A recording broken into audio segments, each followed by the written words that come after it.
What happens when your ex-best friend and your ex-girlfriend suddenly team up just to try and destroy your name? For most people, that would sound like the plot of a messy high school drama. But for Cory, this has become real life. And the craziest part?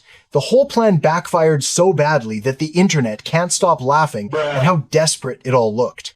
Let me just explain something to you besides the fact that I'm a bisexual man. If Cory came on to me, or if Cory and I had a romantic relationship, that tea would have been spilled too. Cause who knows, maybe Cory and I were f***ing. But here's the thing, this didn't start with a friend. It started with an ex. And once you hear how it unfolded, you'll understand why fans are calling this one of the most embarrassing takedowns in YouTube history. Just last month, Cory's ex-girlfriend came out of nowhere with accusations that shocked his entire community. We're talking claims of manipulation, toxicity, emotional damage, the full list. And here's the wild part. She dropped these claims 7 years after they broke up. 7 years of silence. Then, suddenly, she resurfaces with a long list of grievances. Sounds suspicious already, right? But it didn't stop there. She even resurfaced an old video clip where Cory joked about doing something while she was asleep. Yeah, I actually did something to you while you were asleep too. What? I'm sorry, I just got this fetish that I do, you know. What? I didn't hurt you, you're good, right? What'd you do, Cory? Don't worry about it.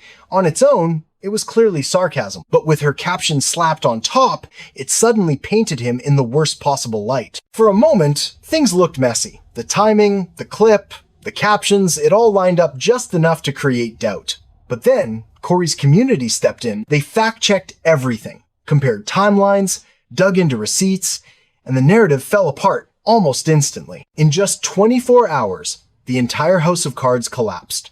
The truth came out, and it was clear. This wasn't about justice. This was about clout. Everyone assumed she'd fade back into obscurity. But then, someone else decided to pour gasoline on the fire. Mavatac. If you don't know the name, you're not alone. Most people had no idea who he was until he popped back up with this drama. But here's the twist. Years ago, he and Cory were actually close. They recorded together, appeared in each other's thumbnails, and genuinely looked like best friends. So what happened? According to him, Cory's success created a rift. He claimed fans constantly compared the two of them, that his own content got overshadowed, and that it became impossible to stand on his own. By 2023, their friendship was done. But here's where it gets messy. In one video, he literally said Cory is a good person, and that he had no ill intent.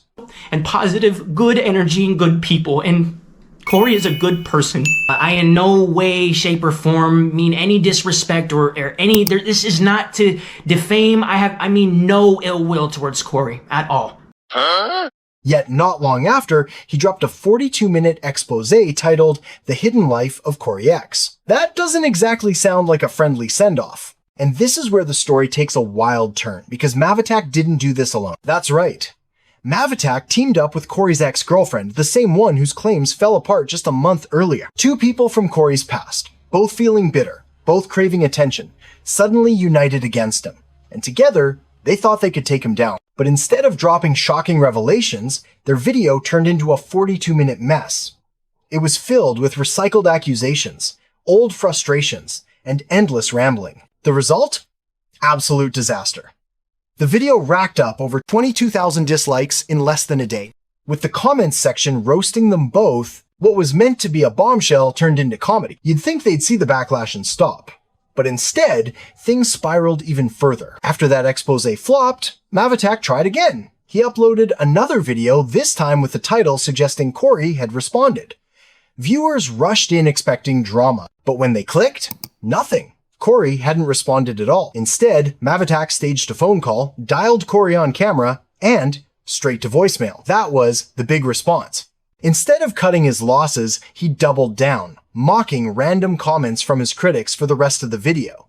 It looked less like an expose and more like a man spiraling in real time. Viewers weren't impressed. In fact, many called it embarrassing to watch a grown man devote entire videos to another grown man who hadn't even acknowledged him.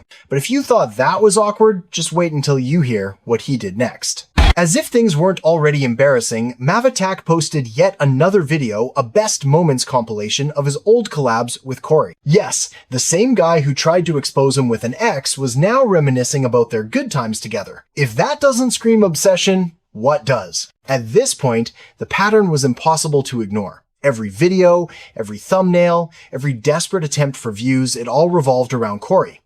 Without him, the channel barely moved. With him, the numbers spiked. And the audience noticed. Comment after comment pointed out the same thing. This wasn't about content. This was about clout. And here's the kicker. Through all of this, Cory never said a word. That silence turned out to be his biggest weapon. With nearly 23 million subscribers and one of the most loyal fan bases on YouTube, Cory doesn't need to respond to every shot fired his way. Instead, his fans do the heavy lifting. They debunk false claims, push back against hate, and keep his reputation untouchable. And that's the real reason no one can cancel Cory. His community is too strong, his influence is too big, and the attempts to tear him down just make the attackers look desperate. Meanwhile, his ex is stuck replaying a relationship from 7 years ago, and his ex-friend is stuck recycling old memories for clicks. It's not just a failed takedown, it's a case study in clout chasing gone wrong. So what does all of this actually mean? It's simple. When you don't move on, you get stuck. Cory kept moving forward, building, creating, thriving. His ex and his old friend? They stayed locked in the past, making video after video about someone who barely remembers they exist. And that's the ultimate irony. They tried to bury him, but in the process, they buried themselves. Because at the end of the day, Cory didn't even need to respond. His silence said everything. And the more they talked, the more obvious it became. This was never about exposing the truth. It was about chasing clout. And the internet doesn't reward desperation.